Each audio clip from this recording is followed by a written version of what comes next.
오늘 우리에게 주시는 하나님의 말씀은 사무엘상 16장 6절에서 13절의 말씀입니다. 사무엘상 16장 6절에서 13절 말씀, 구약성경 434면입니다. 사무엘상 16장 6절에서 13절까지의 말씀입니다. 그들이 오매 사무엘이 엘리압을 보고 마음에 이르기를 여호와의 기름 부으실 자가 과연 주님 앞에 있도다 하였더니 여호와께서 사무엘에게 이르시되 그의 용모와 키를 보지 말라. 내가 이미 그를 버렸노라. 내가 보는 것은 사람과 같지 아니하니 사람은 외모를 보거니와 나 여호와는 중심을 보느니라 하시더라. 이새가 아비나답을 불러 사무엘 앞을 지나가게 하매 사무엘이 이르되 이도 여호와께서 택하지 아니하셨느니라 하니 이새가 산마로 지나게 하매 사무엘이 이르되 이도 여호와께서 택하지 아니하셨느니라 하니라. 이새가 그의 아들 7을 다 사무엘 앞으로 지나가게 하나 사무엘이 이새에게 이르되 여호와께서 이들을 택하지 아니하셨느니라 하고 또 사무엘이 이새에게 이르되 내 아들들이 다 여기 있느냐. 이새가 이르되 아직 막내가 남았는데 그는 양을 지키나이다. 사무엘이 이새에게 이르되 사람을 보내어 그를 데려오라. 그가 여기 오기까지는 우리가 식사 자리에 앉지 아니하겠노라. 이에 사람을 보내어 그를 데려오매 그의 빛이 붉고 눈이 빼어나고 얼굴이 아름답더라. 여호와께서 이르시되 이가 그니 일어나 기름을 부으라 하시는지라. 사무엘이 기름 뿔병을 가져다가 그의 형제 중에서 그에게 부었더니 이날 이후로 다윗이 여호와의 영에게 크게 감동되니라. 사무엘이 떠나서 라마로 가니라. 아멘.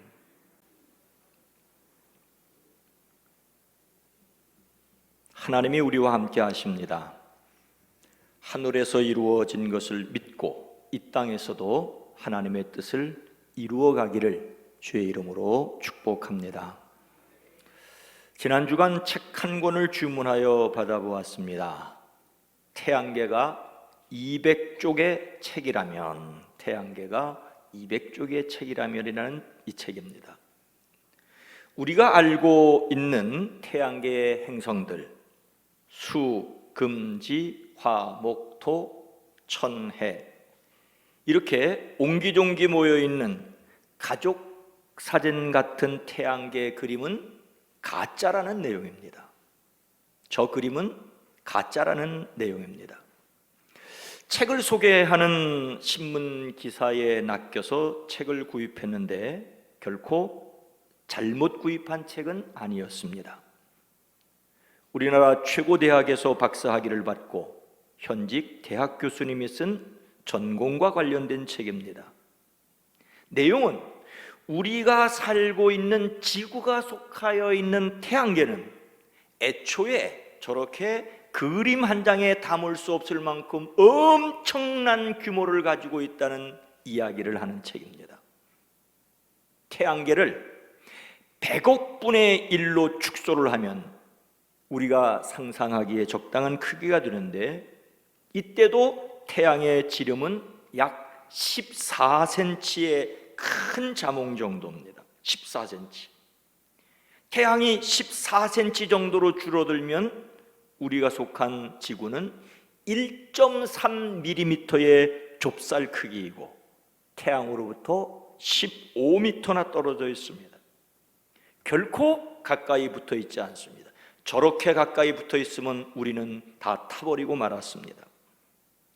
태양이 지름 14cm의 자몽이면 지구는 1.3mm의 좁쌀, 그리고 달은 0.35mm의 먼지라는 이야기입니다. 이렇게 축소된 모양이라도 지름 1km 이상의 커다란 공간에 두어야 합니다. 자몽만한 태양을 중심으로 콩, 쌀, 좁쌀 크기의 행성들이 멀찍이 떨어져서 돌고 있는 것이 실제의 태양계라는 말입니다. 이 책에서는 태양을 상징하는 6페이지의 붉은 그림이 있습니다. 태양이 이렇게 큽니다. 그리고 비로소 또 6페이지를 넘겨서 이렇게 쬐끔한 것이 바로 지구라는 얘기입니다. 이러다 보니 책의 대부분의 내용은 다 빈 공간입니다. 여백입니다. 하지만 빈 공간의 의미를 우리는 기억해야 됩니다. 책장을 넘기면서 넓디 넓은 우주를 느끼는 것입니다. 모형이라는 것이 핵심적인 특징을 이해하는 데는 분명 도움을 주지만 우주 공간의 넓은 것을 오해할 수 있게 한다는 것입니다. 어떤 것의 모형은 실제를 줄여서 보여주는 것으로 유익한 점이 많습니다. 그러나 실제는 훨씬 더 복잡하고 크고 신비롭습니다. 어떤 면에서 성경의 기록은 모형과 그림자에 불과합니다. 성경은 참 형상이신 예수님을 보여주는 유일한 책이라는 데서 중요성을 가지고 있습니다. 하지만 성경의 기록은 실제의 그림자일 뿐입니다. 성경의 내용에는 곧잘 시간이 생략되었습니다. 구약 성경을 기록한 히브리어는 우리가 알고 있는 과거, 현재, 미래와 같은 절대 시제가 없습니다. 시간을 나타내지 않고 단지 행위의 상태만을 표현합니다. 하나님이 하시는 일, 하나님이 말씀하시면 이미 이루어졌던, 지금 이루어지고 있던, 아직 이루어지지 않았던 완료 상태입니다. 그래서 우리는 이미 하늘에서 이루어진 하나님의 뜻을 믿고 지금 여기 이 땅에서 그 뜻을 이루어가야 합니다. 하나님께서 사무엘을 통하여 이스라엘의 처음 왕 사울에게 말씀하십니다. 왕이 하나님의 말씀을 버렸으므로 여호와께서도 왕을 버려 왕이 되지 못하게 하셨나이다. 사울은 하나님께 세우심을 받을 때 겸손하였으나 자리를 잡자 자기 이름을 위하여 기념비를 세우고 급기야 하나님의 말씀에 불순종했습니다. 하나님의 마음에 무심한 사울을 하나님께서는 버리셨습니다. 하나님이 버리셨으니 그는 이미 더 이상 왕이 아닙니다. 그런데 그로부터 오랫동안 사울은 왕의 자리를 지켰습니다. 그러니 사람이 보기에는 여전히 사울이 왕이었고 오해할 수 있습니다. 우리는 생생한 말씀을 듣기 위하여 생략된 시간을 복원해야 할 필요가 있습니다. 하나님께서 사무엘에게 말씀하십니다. 사울이 다시는 이스라엘을 다루지 못하도록 내가 이미 그를 버렸는데 너는 언제까지 사울 때문에 괴로워할 것이냐? 너는 어서 뿔병에 기름을 채워 가지고 길을 떠나 베들레헴 사람 이새에게로 가거라. 내가 이미 그의 아들 가운데서 왕이 될 한 사람을 골라 놓았다. 하나님의 명령을 받은 사무엘은 베들레헴에 사는 이새라는 사람의 집으로 갔습니다. 이새의 아들들을 불러 누가 사울을 이어 이스라엘 왕이 될지 살펴보았습니다. 그때 사무엘의 눈에 확 들어오는 사람이 있었습니다. 6절 말씀입니다. 그들이 오매 사무엘이 엘리압을 보고 마음에 이르기를 여호와의 기름 부으실 자가 과연 주님 앞에 있도다 하였더니 이새의 아들들이 갑자기 불려왔습니다. 사무엘은 이새의 맏아들 엘리압을 보는 순간 마음속으로 과연 하나님께서 기름을 부어 세우시려는 사람이 정말 하나님 앞에 나와 섰구나라고 생각하였습니다. 그는 키가 크고 용모가 매우 아름답고 늠름하여 이 사람이야말로 이스라엘의 왕이 될 만한 사람이라고 여겨졌습니다. 그런데 하나님께서는 무엇라고 말씀하십니까? 7절 말씀입니다. 여호와께서 사무엘에게 이르시되 그의 용모와 키를 보지 말라. 내가 이미 그를 버렸노라. 내가 보는 것은 사람과 같지 아니하니 사람은 외모를 보거니와 나 여호와는 중심을 보느니라 하시더라. 사무엘이 엘리압을 보고는 옳다, 이 사람이라고 외치는 순간 하나님의 음성이 사무엘에게 들려왔습니다. 너는 그의 준수한 겉모습과 큰 키만을 보아서는 안 된다. 그는 내가 세운 사람이 아니다. 나는 사람이 판단하는 것처럼 그렇게 판단하지 않는다고 말씀하십니다. 사람은 눈에 보이는 것으로 판단할 가능성이 큽니다. 사람은 겉모습으로 판단할 수 있습니다. 이미 사무엘은 사울에게서 실패를 맛보았습니다. 사울은 엘리압처럼 외모가 준수했을 뿐만 아니라 신장도 모든 백성들보다 어깨 위나 더한 사람이었습니다. 사울은 겉으로 보기에 완벽한 조건을 갖추었음에도 불구하고 하나님께 불순종함으로 버림을 받았습니다. 그런데 사무엘은 그 사실을 잠깐 잊고 있었습니다. 사무엘은 곧바로 겉모습만 보고 판단하는 것이 잘못임을 깨달았습니다. 사무엘이 실수한 것처럼 우리도 실수할 수 있습니다. 그런데 우리의 문제는 사무엘이 곧바로 자신의 실수를 알아차린 것처럼 실수를 알아차리지 못한다는 것입니다. 이것은 우리가 성령의 음성을 깨닫지 못하고 계속해서 눈에 보이는 것에 끌리기 때문입니다. 세상으로부터 오는 육신의 정욕과 안목의 정욕과 이생의 자랑이 아니라 성령님께 이끌림을 받는 저와 여러분 모두가 되기를 주의 이름으로 축복합니다. 하나님은 겉모습이 아니라 무엇을 보십니까? 7절 후반절 말씀을 다시 봅니다. 내가 보는 것은 사람과 같지 아니하니 사람은 외모를 보거니와 나 여호와는 중심을 보느니라 하시더라. 잘났던 사울이 실패한 것을 보고도 같은 실수를 반복하는 사무엘에게 하나님께서 분명히 말씀하십니다. 나는 사람이 판단하는 것처럼 그렇게 판단하지 않는다고 하십니다. 그러면 하나님은 어떻게 판단하신다고 말씀하십니까? 사람은 겉모습만을 따라 판단하지만 나 하나님은 중심을 보신다고 하십니다. 하나님은 그 사람의 중심을 보십니다. 여기서 중심은 그 사람 가장 깊숙이 있는 것으로 마음이라고 할 수가 있습니다. 본래 심장이라고 하는 뜻이지만 비유적으로는 육체적인 것과 구별된 인간의 내부적인 비물질적인 요소를 가리킵니다. 마음은 감정의 자리이고 지식과 지혜의 자리고 양심과 도덕의 자리입니다. 하나님은 그 사람의 겉모습을 보는 것이 아니라 보다 중요한 속사람을 보십니다. 그 사람의 마음은 그 사람이 어떤 행동을 하느냐라고 하는 것의 원천입니다. 사울은 겸손한 사람처럼 보였지만 자존감이 낮은 사람이었을 뿐입니다. 힘이 생기자 드디어 자기를 드러냈기 때문입니다. 한때 소위 배꼽티라는 것이 유행한 적이 있지요. 길이가 짧은 윗도리로 배를 다 덮지 못하여 배꼽이 드러난다는 점이 강조되어 배꼽티라는 이름으로 불렸습니다.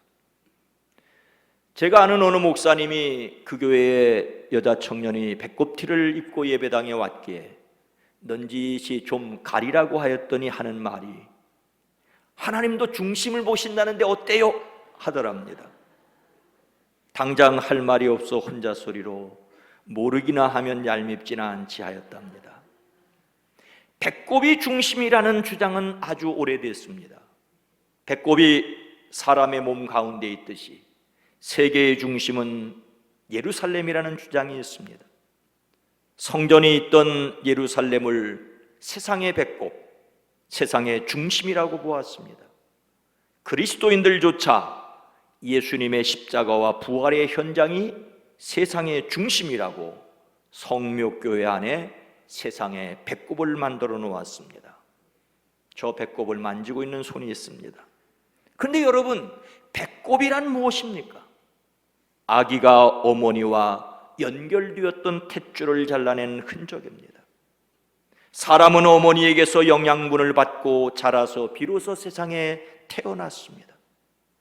모든 인간이 탯줄의 흔적인 배꼽을 가지고 있는 것처럼 사람은 하나님과 연결되어 있었던 흔적이라고 할 수 있는 양심을 가지고 있습니다. 그런데 사람의 양심이 하나님 보시기에 모두 좋은 것은 아닙니다. 성경은 선한 양심을 가지라고 합니다. 선한 양심이 있는가 하면 악한 양심이 있기 때문입니다. 하나님께 연결된 마음이 있는가 하면 사단에게 연결된 마음도 있기 때문입니다. 배꼽은 과거의 흔적인데 마음은 현재의 상태입니다. 예수님께서 숨은 것이 장차 드러나지 아니할 것이 없고 감추인 것이 장차 알려지고 나타나지 않을 것이 없느니라고 말씀하십니다. 이런 형편 가운데서 우리가 낙심하지 않고 희망을 가지고 살 수 있는 근거는 무엇입니까? 우리의 겉사람은 낡아지나 우리의 속사람은 날로 새로워지고 있다고 말할 수 있을 때라야만 합니다. 하나님이 보시는 속사람이 아름다운 사람들이기를 주님의 이름으로 축복합니다. 사람은 겉모습을 보지만 하나님은 속사람을 보십니다. 그러면 어떻게 우리의 속사람은 자라갈 수 있습니까? 11절 전반절 말씀입니다. 또 사무엘이 이새에게 이르되 내 아들들이 다 여기 있느냐? 이새가 이르되 아직 막내가 남았는데 그는 양을 지키나이다. 이새가 자기 아들 7을 모두 사무엘 앞으로 지나가게 하였으나 그 중에 하나님이 뽑으신 사람이 없었습니다. 그래서 그 아들들 중에서 뽑으신다고 했기 때문에 사무엘은 이새에게 아들들이 다 왔느냐고 묻습니다. 그때 아버지 이새가 말하기를 막내가 남아있기는 합니다만 지금 양떼를 치러 나가고 없습니다. 이 막내가 바로 다윗이었습니다. 여기서 눈여겨봐야 할 것은 이새의 막내 아들 다윗은 그 자리에 참석할 사람으로 취급받지 못했다는 것입니다. 다윗은 아버지와 형들이 선지자 사무엘을 모시고 드리는 그 예배의 자리에 참석하지 못하였습니다. 일반적으로 20세가 되어야 그런 자리에 참석할 수 있기에 그의 나이를 15살 정도로 추측할 뿐입니다. 사무엘은 다윗을 불러오게 하였습니다. 12절 말씀입니다. 이에 사람을 보내어 그를 데려오매 그의 빛이 붉고 눈이 빼어나고 얼굴이 아름답더라. 여호와께서 이르시되 이가 그니 일어나 기름을 부으라 하시는지라. 다윗은 아버지 이새에 의하여 제쳐진 아들이었습니다. 그럴 만한 이유가 있습니다. 뒤늦게 불려온 다윗의 모습은 그의 빛이 붉고 눈이 빼어나고 얼굴이 아름답더라고 하였습니다. 여기에서 주의해야 할 점은 그의 얼굴빛이 붉다는 것은 인간적으로 좋게만 해석할 수 있는 것이 아니라고 하는 것입니다. 그의 얼굴빛이 붉으리한 것은 어린아이 태가 줄줄 흘렀다는 말입니다. 나중에 다윗이 골리앗과 맞섰을 때에 골리앗은 다윗을 업신여겼습니다. 골리앗이 다윗을 업신여겼던 이유는 그가 젊고 붉고 용모가 아름다움이라고 하였습니다. 다윗에게는 아직 왕의 풍모가 없었습니다. 다만 그의 깊은 곳에 있는 무엇이 드러나려고 하였을 뿐입니다. 그런데 그는 어떻게 왕으로 세워졌습니까? 13절 말씀입니다. 사무엘이 기름 뿔병을 가져다가 그의 형제 중에서 그에게 부었더니 이날 이후로 다윗이 여호와의 영에 크게 감동되니라. 사무엘이 떠나서 라마로 가니라. 사무엘은 하나님의 명령으로 잘난 형들 가운데서 다윗에게 기름을 부었습니다. 이것은 어쩌면 형들의 마음을 상하게 하는 것이었을 것입니다. 나중에 골리앗과 싸우는 전쟁터에 온 동생 다윗에게 큰형 엘리압은 화를 내며 나는 내 교만과 내 마음의 완악함을 아노니 내가 전쟁을 구경하러 왔다고 면박을 줍니다. 하지만 사울을 대신하여 사무엘이 다윗에게 기름을 붓는 그 자리에는 누구도 아무 말도 못하였습니다. 그들은 모두 어안이 봉본해서 무슨 일인지 전혀 알아차리지 못했습니다. 하나님께는 이미 완료된 일이었지만 사람에게는 아직 그 결과가 보이지 않는 먼 훗날의 일이었기 때문입니다. 그런데 여기에서도 눈여겨보아야 할 것이 또 있습니다. 사무엘이 어린 다윗에게 기름을 붓자 여호와의 영에게 크게 감동되었다라는 내용입니다. 하나님의 영이 그날부터 계속 다윗을 감동시켰습니다. 크게 감동하다는 말은 계속해서 앞으로 돌진하여 나가는 것을 가리킵니다. 하나님의 영이 택하심을 입은 다윗을 하나님의 사람으로 만들어 갔다는 이야기입니다. 이 또한 사람의 눈으로 볼 때 그렇게 드러나는 일은 아직 아니었습니다. 다윗이 처음 기름 부음을 받은 정확한 나이는 성경이 밝히고 있지 않습니다. 형들이 다 모인 공동 식사 자리에 참석하지 못하고 양이나 지키고 있던 것으로 보아 성인으로 인정받는 20살이 되지 못한 약 15살로 추정할 뿐입니다. 그런데 그때 나이를 15살로 본다면 하나님께 이미 버림을 받은 사울이 죽고 다윗이 유다 지파만의 왕으로 기름 부을 때까지 약 15년이 더 필요했습니다. 사울을 이어 왕이 된 사울의 아들 이스보셋이 죽고 전체 이스라엘의 왕이 된 38세까지는 23년을 더 기다려야 했습니다. 다윗은 15년 또는 23년을 기다린 것이 아니라 그동안 계속해서 성장해야 했습니다. 양을 치는 목동에서 전체 이스라엘의 목자가 되어 갔을 뿐입니다. 다윗은 사무엘에게 기름 부음을 받는 순간 바로 왕이 된 것이 아니라 왕으로 세워졌습니다. 하나님의 영이 그와 함께 계셔서 그를 자라나게 하셨다는 사실을 지나치지 말아야 합니다. 사람은 하나님의 영으로 자라야 합니다. 사무엘이 다윗에게 기름을 붓자 다윗은 하나님의 영으로 크게 감동되었고 사울에게는 하나님이 보내신 악한 영이 임하여 그를 괴롭혔습니다. 다윗은 그런 사울을 위하여 수금을 타는 자로 사울을 모셔야 했습니다. 그 이후 골리앗을 물리치는 다윗, 장군이 되는 다윗, 사람들에게 칭찬을 받고 사울에게 미움을 받는 다윗, 사울의 계략으로 그의 사위가 되는 다윗, 급기야 목숨을 부지하기 위하여 도망치는 다윗, 사울이 죽은 후 자기 지파인 다윗 쪽의 왕이 되는 다윗, 그리고 비로소 오랜 시간 끝에 전체 이스라엘의 왕이 되는 다윗입니다.